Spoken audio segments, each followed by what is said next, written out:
The Tao of Self-Confidence, episode 675. Welcome to the Tao of Self-Confidence, where I share stories of amazing women who have discovered their inner journey to self-confidence. Visit our website at thetaoofselfconfidence.com. Your inner journey to self-confidence awaits.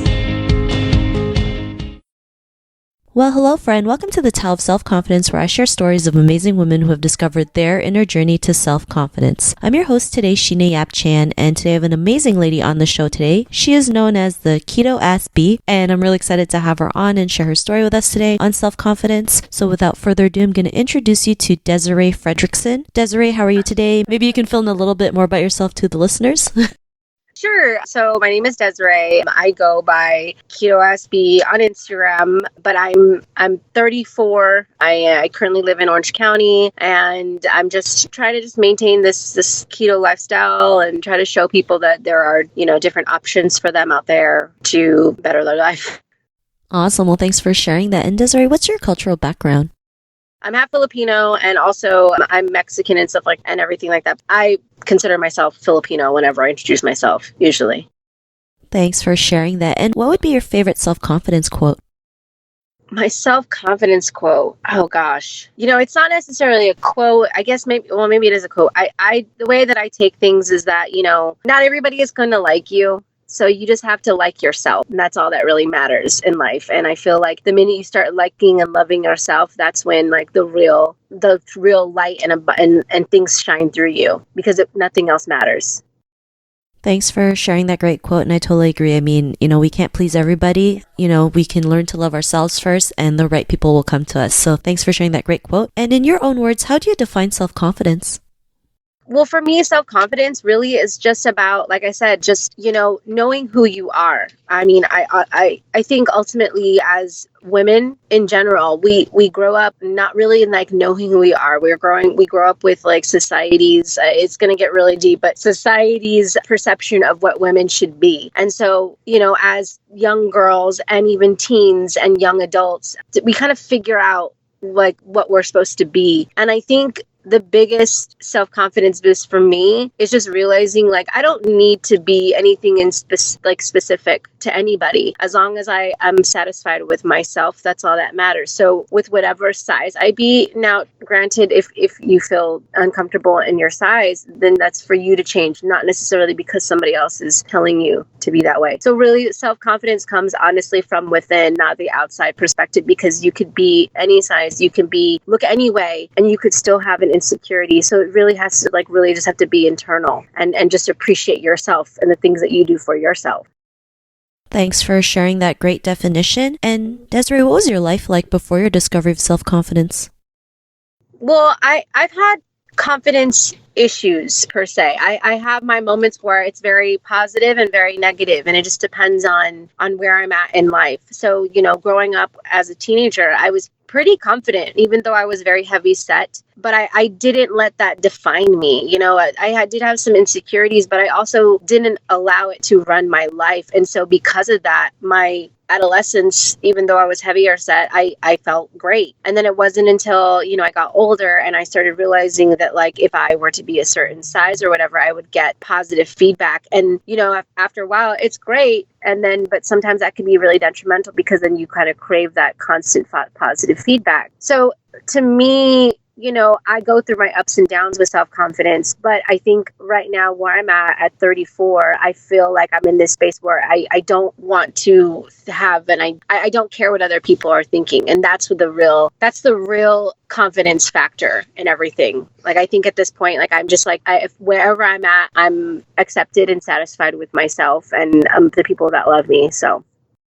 Awesome. Well, thanks for sharing that. And I love how you mentioned, being at a certain size, we crave that positive feedback, right? Because we all go through that, right? I've been through it, and it can also be very damaging, right? Because you're doing it for other people versus doing it for yourself. So sometimes we just kind of have to look back and realize, are you doing this for other people, or are you doing this because you want to be healthy, you want to be better, you want to feel better. And, I think it's something that nobody talks about, right? Especially when it comes to like weight loss journeys and stuff. Nobody, like, they see the instant results, but they don't realize like the mental effects of it. And I'm glad you brought that up. And, what was that point in your life when you realized you can always do and be more and, be that confident person? Was there any aha moments?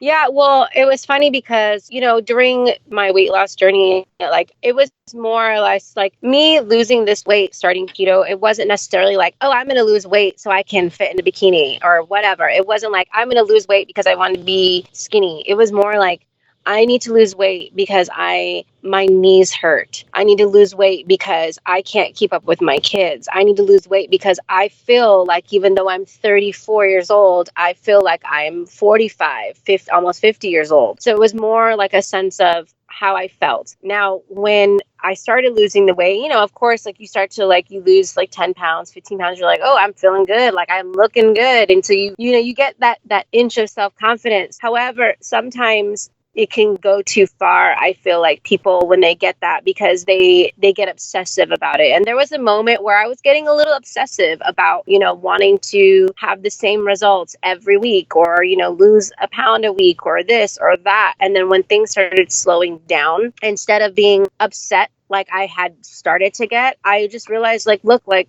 I'm going to get to the point that I need to be. It's not a race. Okay, it's not a race. I'm going to get where I need to be if I just stay consistent. And I think that's the thing with society, and especially with social media. Everything is such an instant gratification, so we want instant results. We want instant like satisfaction. We want to feel that gratification from whatever it may be. And I think once you realize like it's not going to be instant, and that's okay, and you let go of it, then that's when I feel like that's the self-discovery of the self-acceptance of who you are. And I had that moment when I was actually talking to another girl who was doing a thesis on weight loss, and she was asking all these questions, and she was asking me, like, how do I feel like back, like, a few years ago versus how do I feel now? And I realized in that moment, and this was a few months ago, that like I really truly like loved myself, that I was very satisfied with whatever size I was, because I knew that I was making a change in my life, and I saw this results over time. And I was like, look, I got to give myself credit. And at that moment, I was like, I'm satisfied with wherever I go. If I lose 20 more pounds, I'll be satisfied. If I stay at this weight, I'll be satisfied. I think it's just as a perspective of how you treat yourself and your own self-image, your own self-thought, because you just have to learn to accept these things sometimes. You can't stress about what you don't have and what you can't be, because then you'll never be happy.